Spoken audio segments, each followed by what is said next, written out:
Today on Commander Replay, we kick off Dinosaur Week with the new fully loaded Gishath Sun's Avatar. Can Gishath turn Yisan, Kami, and Rayhan Ludwig into dinosaur food?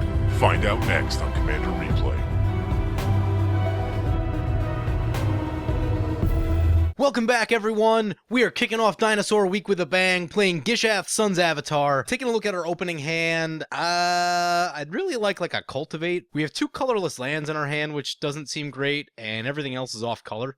So we're going to mulligan that. This is a little bit better. So we have a little bit of ramp and 3 visits, and we have multiple colors in our hand. So anything we draw into, we should be able to cast pretty easily. So we'll go ahead and keep that. Also, we have some ramp and Ancient Tomb. So as I said, we are kicking off Dinosaur Week. It is going to be a full week of dinosaur videos to celebrate reaching 1,000 subscribers. I want to thank all of you. It's been a fun journey so far. I've been doing videos for just over a year now, and it feels really, really good to hit the 1,000 subscriber mark. So thank you to all of you for all of your support. Anyway, our turn 1, we draw into a plains.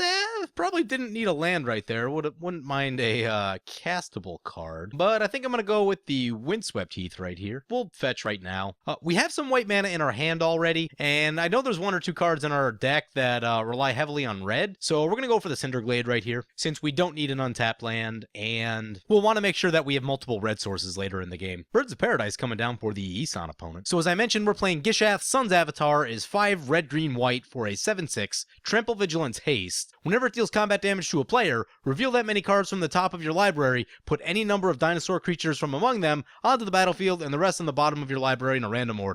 I love Gishath. Gishath is a super well-designed commander. It makes you care about playing the dinosaur tribe.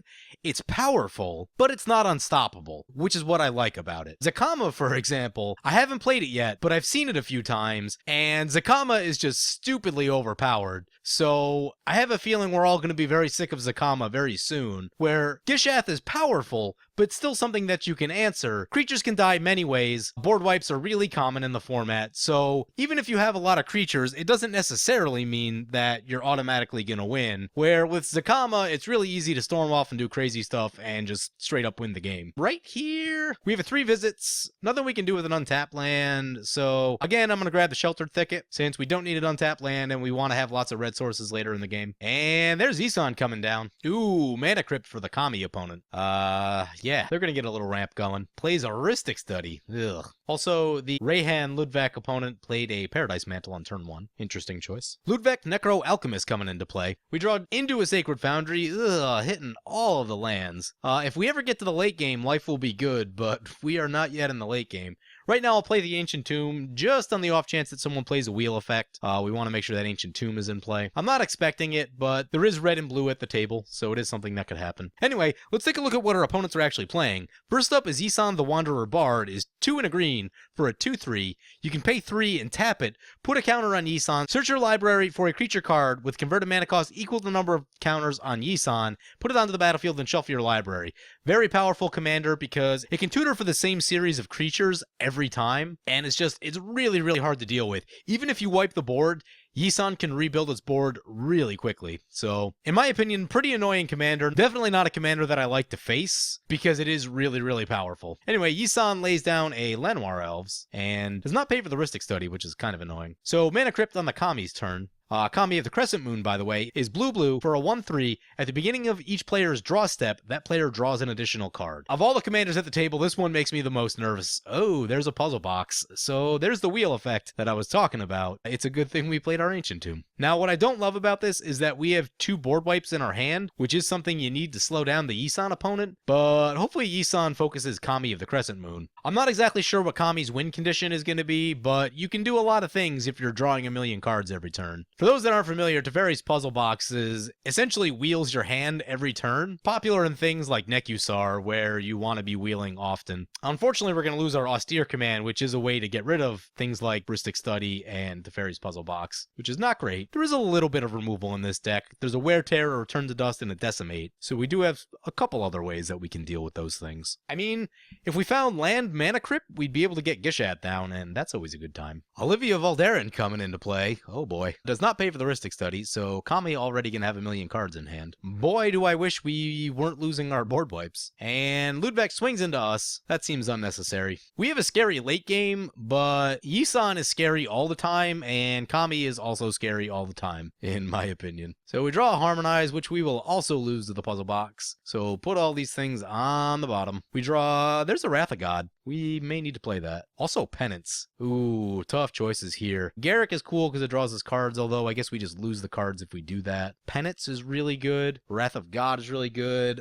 Getting the ramp going in Nissa's Pilgrimage isn't a terrible idea either. So we'll play the Taiga. I'm going to get the Penance down. Yeah, I'm going to lay down the Penance because Penance is so good with our commander. It'll let us take any creature in our hand, put it on top of our library, and we can do that directly before the Gishath trigger and cast the creatures in our hand for free. So pretty sweet deal. So we want to get that down. We don't pay for the Ristic Study since we have things to do with our mana. We'll follow it up with Nissa's Pilgrimage. Again, not paying for the Ristic Study. Kami had a million cards already. Hopefully the green deck's got some removal for that stuff. So one forest into play, one into our hand. Obviously the one in our hand will get wheeled away unless something happens to the puzzle box. And we do get to draw a card with Ludwig. So a lot of card draw this game. And Silverclad Ferocidons. Whenever this creature is dealt damage, each opponent sacrifices a permanent. Pretty sweet. Would love to get that down. Quirin Ranger for the Yisan Bard off of the Yisan ability. And that's why Yisan's so powerful, because literally the first thing you can tutor for is Quirin Ranger. Then you can use Yisan's ability twice in the same turn, so now they can get a 2-drop and a 3-drop. Hopefully the 3-drop is a Rex Sage on that puzzle box or the Ristic Study. That'd be really nice. Now the one good thing, if we don't make ourselves the enemy right away, the Olivia can pick off all of these small creatures, which would be nice. So Mana Crypt trigger for the Kami opponent. Oh, and finishing up on our opponents, our last opponent is a partnered opponent. Rayhan of the Last Abzan is 1 black-green for a 0/0,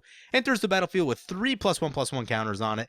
Whenever a creature you control dies or is put into the command zone, if it had +1/+1 counters on it, you may put that many counters on target creature. So essentially you can move your +1/+1 counters around when creatures die. That makes sense having Olivia in the deck. And then that's also partnered with Ludwig Necro Alchemist, is 1 blue-red for a 1/4. At the beginning of each player's end step, that player may draw a card if a player other than you lost life this turn. Interesting card. It kind of just keeps your hand full. I'm not really sure, how you build around that card, but it's a thing. Opponent miracles into Temporal Mastery, which is not great. They will have to wheel a bunch. As long as we find an untapped land next turn, we do have Gishath mana. Sphinx's Tutelage, so... oh boy. We are all gonna get milled like crazy. Hey, Yisan, please blow up some of those things. There's also a chance, depending on what we draw into on the puzzle box, there is a chance that Thran Dynamo for the partnered opponent plays a Coalition Relic, getting their mana ramp on, and Sphinx's Tutelage is going to trigger. And looks like... ooh, nice. The Sphinx's Tutelage hit the Yisan and milled a Winter Orb. Also, Root Maze. Wow, that's a nasty card too. So yeah, maybe the Kami's not so bad. They'll probably win because they have 9 cards in hand, but there's something to be said for the Yisan not winning. Also something to be said for being able to untap your lands. Winter Orb is such an annoying card. I get it for competitive applications, but I'm not a huge fan of lockout strategies. I do play them occasionally in Boros, but only if I feel like everyone else at the table is trying to go way too big and combo off and do crazy stuff. If I know that I'm playing decks that are at a power level less than 9, then I'm not necessarily going to play lockout cards. Now, if I know that the decks that I'm playing are 9s and 10s, yeah, sure, lockout cards all day. So Yisan's going to activate, see what he goes to find. Gets a Priest of Titania. Oh boy, here we go. So we get Explosive Vegetation. On our drop return, Howling Mind's also going to trigger into a Dinosaur. And then we're going to wheel everything away. There's a Mana Crypt. Mana Crypt's cool. Congregation at Dawn, also cool. Did not draw into any board wipes. There's a Savage Beating. We'll cast the Mana Crypt. We're gonna hold on to our mana for now, so we're not gonna pay for the Ristic Study. I mean, at this point, Kami already has so many cards that I can't imagine. They're going to be limited on mana, and the number of cards in their hand is not the restraint. They're going to be limited by the amount of mana that they have. The next question is, what combo pieces do they find off of that? But, oh, this is tricky. Sphinx's Tutelage targets the Yisan opponent again. Yisan decides to untap with the Quirin Ranger and is going to activate again. Let's see what they go find. Hopefully it's a Rex Sage to take down one of these pieces from Kami. Yep, there's a Rex Sage targeting. Targets the Sphinx's Tutelage. Okay, makes sense. Definitely gonna need a few more of those type effects, but I'm gonna play the Arid Mesa, crack the Arid Mesa, Go find a dual land. Yeah, we're looking pretty good on colors. We'll get the Temple Garden. I feel like we maybe need a little bit of white right now. Pay the 2 life. How much mana do we have? We have 3, 4, 5, 6, 7, 8, 9, 10 mana total. Gishath is 8. Oh, actually, you know what? We need to swing with Gishath. That's the thing that needs to happen. So everyone's tapped out, so that's absolutely the play to make right now. I gave some thought about trying to not be the target. I forgot that we had the Penance in play. Yeah, Kami can draw again. But with the Penance in play, that means we can dump all the creatures from our hand, put them on top of our library, and really just do some crazy stuff. So I think we have to attack the Kami right now, even though Yisan also makes me really nervous. So send Gishath into Kami of the Crescent Moon. Hope that this damage resolves. Alright, sweet. So the damage hits. With the damage trigger on the stack, we're going to put Verdant Sun's Avatar on top of our deck. Right now, we can choose the Olivia Valdarin as the source. Penance is cool because you can choose Gishath as the source. And then we'll play the Trapjaw Tyrant. Put that on top. We'll choose the other red creature on the battlefield. Sounds good to me. So we get 3 dinosaurs out of the deal. Not bad at all. And we're going to gain some life off the Verdant Sun's Avatar. So not a bad turn. T-Rex are known to have a very good sense of smell. Based on the size of the olfactory bulb, scientists speculate that a T-Rex could actually triangulate your position based solely on smell at a range of 5 miles. And we'll draw a card with Ludwig. Draw into a Sol Ring. Unfortunately, we won't be able to cast that. Actually, I may put Sol Ring back on top of our deck with Penance again. We're going to have to be kind of picky and choosy, but something like Savage Beating might be worth putting back on top of our deck in response to the puzzle box. So feeling pretty good about our board state right now. A little bit nervous about what our opponents may have in hand, especially with all the card draw going on this game. Mana Crypt coming down for the Yisan opponent. Yisan is also going to be able to make a ton of mana. Like, they do have the potential to just like slam a Craterhoof Behemoth or something like that this turn, and that would be real bad. By the way, we're at 48 from that Verdant Sun's Avatar, and as long as that can stick around and we can keep slamming creatures, life total will get higher and higher, which will be a good thing. Do have to be careful of Olivia stealing our creatures. That's a thing that could happen. Sakura Tribe Scout. You may put a land from your hand onto the battlefield. Acoustic Study triggers again. Opponent has, looks like about 4 elves or so. Opponent has 3 elves on the battlefield, so you can get a little bit of mana out of Priest of Titania. Not necessarily a crazy amount yet. Sure, there'll be many more elves to find and generate tons of mana. Caustic Caterpillar coming down. You can pay 2 to destroy target artifact or enchantment. That sounds good to me. Hopefully it doesn't target any of our stuff. Getting rid of that puzzle box doesn't sound terrible. So we do need to be careful with the Yisan opponent. They'll be able to go to 4 and 5 with Quirion Ranger and the ability to activate Yisan twice. So that's the thing that we'll have to watch out for. I would not be upset if Olivia started trying to kill some of those elves. Sol Ring for the Kami opponent. Pretty crazy game. It's only turn 5, and everyone's got a lot of mana and a lot of tricky things on board. Oh, that's an Expropriate. Oy.